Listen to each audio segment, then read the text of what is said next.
Aujourd'hui, j'avais envie de vous parler de l'importance de l'intention que nous mettons dans ce que nous faisons.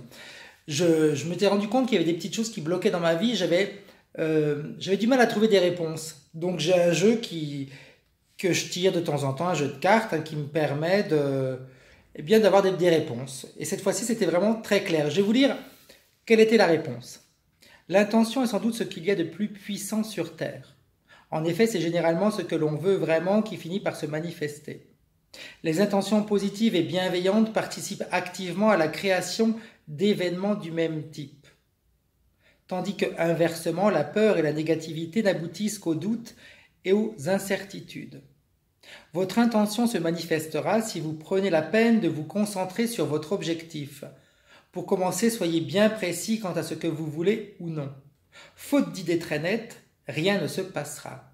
Le pouvoir de nos pensées et de vos intentions est immense.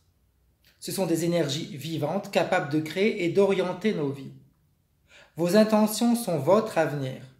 Chaque jour, passez un petit moment à visualiser quelque chose dont vous avez vraiment envie.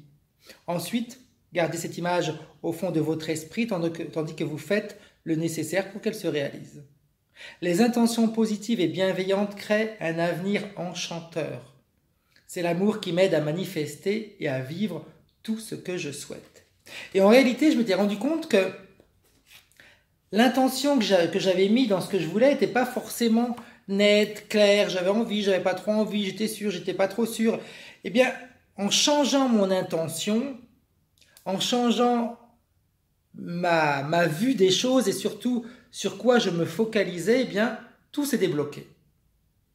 Donc, peut-être que pour vous aussi, il suffit simplement de changer votre intention, de vous concentrer sur ce que vous êtes en train de penser. Allez voir si c'est détaillé, allez voir si c'est clair. Et en changeant certaines petites choses, en réajustant votre intention, vous allez voir que tout va changer, que vous allez trouver des solutions, que la vie va vous aider à créer dans la matière ce que vous souhaitez. Parce que chose importante qu'on oublie beaucoup et que beaucoup de personnes oublient, c'est que nous vivons dans la matière. Et nous sommes là pour créer dans la matière. Donc inutile de se dire j'ai pas besoin d'une maison, j'ai pas besoin d'une voiture, j'ai pas besoin d'argent. Si, on a besoin d'argent, on a besoin d'un toit sur la tête, on a besoin de vêtements pour s'habiller. Et c'est bien de la matière. Donc c'est important également d'accepter qu'on vit dans la matière et qu'on crée dans la matière. Donc, vos idées, vos intentions vont après être créées dans la matière. Donc, soyez le plus précis possible. Je vous souhaite une très bonne journée. Au revoir.